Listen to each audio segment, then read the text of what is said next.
जी नाज़रीन, जियां तव्हां ॿुधो त गरीब आबाद खां वठी रज़ाक आबाद ताईं पैदल लाग मार्च कढी वई आहे, जेको शहीद अरफान जतोई, महेश कुमार ऐं जे लालाणी जे क़त्ल ख़िलाफ़ जेके गिरफ़्तार न थिया उन करे सरेपा एहतियाजन। अचो त हिन सां ॻाल्हायूं, हिन जो छा चवणु आहे। इरफान जतोई के जो कातिल हैं, जो दोस्त हमारे जो 3 दोस्त जो हैं, अपने शाहरुख जो दोस्त जो 3 हमारे यहाँ सिंध सूबे के जो इन्होंने कत्ल करके बेदर्दी से इन्होंने कत्ल करके जो उनके ऊपर जो उनकी लाशों के ऊपर बेदर्दियाँ की गई हैं। और हम पूरे आला अफसरान से, ठीक है, पूरे सिंध के मुराद अली शाह से और अल्लाह ने की इमरान खान से, क्या हम पाकिस्तानी हैं? नहीं हैं क्या? हम सिंध के लोग जो मोबे वतन नहीं है क्या? हमसे ज़्यादा कौन है मोबे वतन पाकिस्तान के अंदर? और हम सिंध के धरती के वारिस है, जो 450 साल से जो हमारी जो ये तारीखें चल रही हैं जो दुनिया के अंदर, जो हम पाकिस्तान के अंदर सिंध के अंदर सखावत के हिसाब से और मोहब्बत के हिसाब से हमने यहाँ अपनी मोहब्बत और भाईचारा अपने कराची के अंदर सबको अपने दिल के अंदर जगहें दी है। और क्या आज हमसे ये जुल्म हो रहा जा रहा है और हमारे सिंध के साथ ये जुल्म? यूनिवर्सिटी के लड़के उठा के, हमारे यूनिवर्सिटियों से जो पढ़े लिखे तालिब इल्म लोग जो उठा के उनको शहीद किया जाता है। क्या हमारा ये जुल्म है? क्या हम सिंधी हैं? ये सिंध में रहते हैं। और इसी वजह से हम अपने आर्मी चीफ से, बाजवा साहब से इससे अपील करते हैं, खुदारा जो ये हमारे सिंध को ये लोग जो जागीरदार हैं, जो वडेरे हैं, जिनके ऊपर ज़ातियात उनकी दुश्मनियाँ होती हैं, वो निकालते हैं। और इन चीज़ों की वजह से हमारे लोग जो सिंधी लोग हैं बेरोज़गार की तरफ, और इनके हिसाब से हमारी लाशें जो हैं और हमें बेदर्दी से मारा जाता है। और पढ़े लिखे तालिब इल्म लोग जो हैं, एक साफ़ी लोग साफ़ी थे, जो क्या वो हमारे सिंध के नहीं है, वो तारीख़ी सिंध के हैं, जिनको हम अपने लफ्ज़ों में बनिए कहते हैं। वो एक तरीके सिंध के जो वारिस असल धरती के वो हैं। हम तो इतने भी लोग हैं यहाँ के, जितने हम बलोच कबीले के लोग हैं, मैं खुद बलोच कबीले का हूँ। मैं भी यहाँ से जो है माइग्रेशन होके जो 3, 4, 5 साल से यहाँ हूँ। पहले असल जो तारीख़ी लोगों को यहाँ मारा जाता है।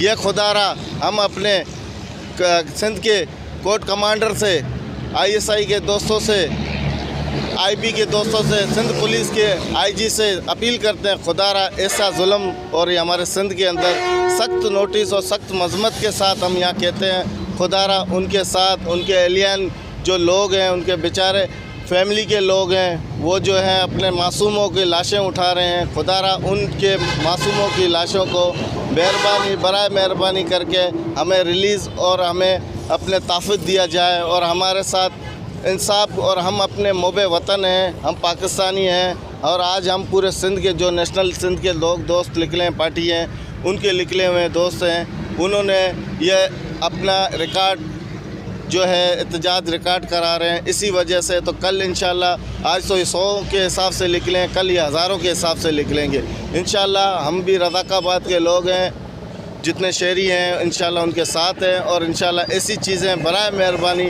जो है, ऐसी मोबे वतन के ख़िलाफ़ जो लोग जा रहे हैं, हम आप अपील करते हैं अपने इमरान खान से, बाजवा साहब से, चीफ ऑफ सिंध के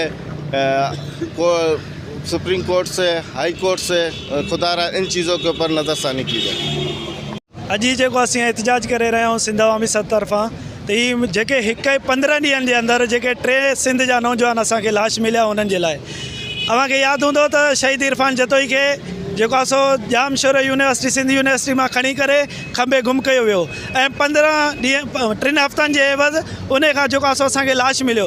उन खां पोइ महेश कुमार जेको जेकमाबाद जे अंदरि जंहिंखे गोलियूं हणी करे लाश खे ॿोरी में विझी करे बाहि ॾेई साड़ियो वियो ऐं उन खां पोइ हाणे ताज़ो जेको सहाफ़ी हक़ ऐं सच लिखंदड़ जेको सहाफ़ी आहे अजय लालवाणी, उन जो खून थियो आहे, उन जो क़तल थियो आहे। असीं घुर था कयूं आला इदारनि खां छा ऐं इहो पुछण बि चाहियूं था त जेको हक़ जी ॻाल्हि कंदो छा उनखे ईअं खंबे घुम करे गोलियूं हणंदो?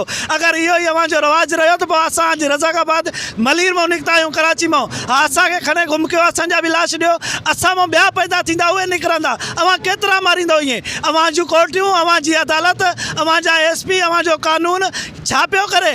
असां खां पुछूं था पिया या सिंधियुनि खे अव्हां पाकिस्तानी नथा सम्झो या असांखे पाकिस्तान जो असांखे तस्लीम नथा कयो त असां पाकिस्तान जा शहरी न आहियूं? अगरि इहो अव्हां नथा असांखे तस्लीम कयो उहो बि असांखे साफ़ ॿुधायो।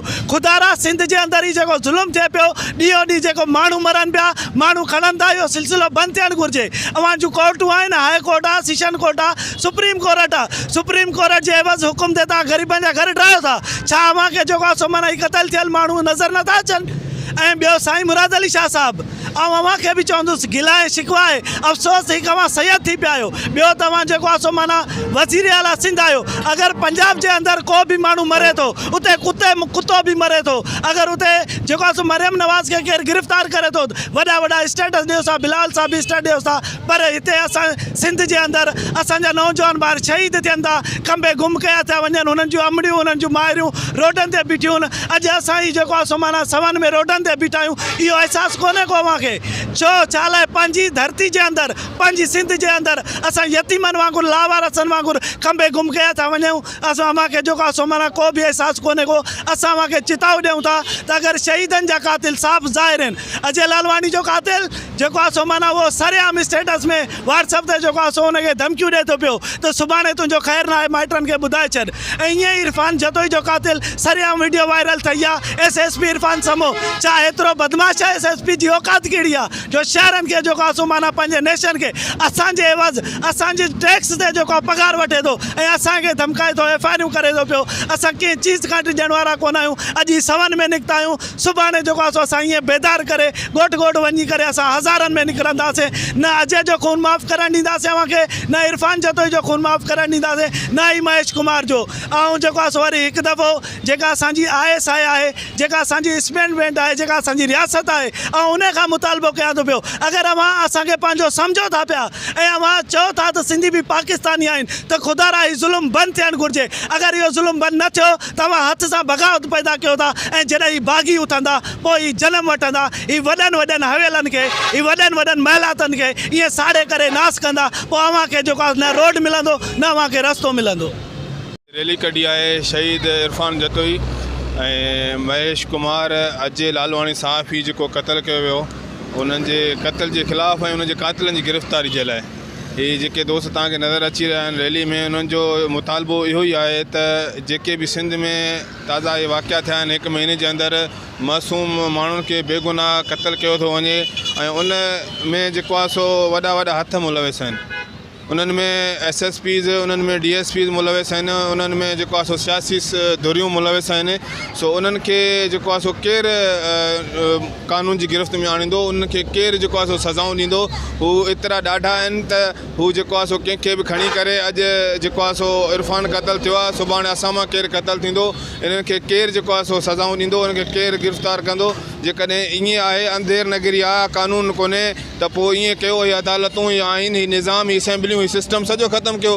पोइ तव्हां SSP जे हथ में ॾियो, पोइ तव्हां DSP जे हथ में ॾियो, पोइ तव्हां सियासी धुरियुनि जे हथ में ॾियो, पोइ फ़ैसिला कनि। पोइ ही तव्हांजो कानून, ही तव्हांजो अदालतूं, ही तव्हांजो आइन कंहिं कम जो ई कोन्हे। सो असांजो मुतालबो इहो ई आहे त इन्हनि जे क़ातिलनि खे, शहीद इरफान जे क़ातिलनि खे, अजय लालवाणी जे क़ातिलनि खे, महेश कुमार जे क़ातिलनि खे फौरी गिरफ़्तार कयो वञे। सिंध अवामी सथ ज़िलो मलीर अॼु सरापा एहतजाज आहे। जेकॾहिं इन खां पोइ बि क़ातिल गिरफ़्तार न थिया त ही एहतजाज जो दाइरो अञा वधंदो ऐं असां जेको आहे सो ही वॾी हिकिड़ी लॉन्ग मार्च कढंदासीं पूरे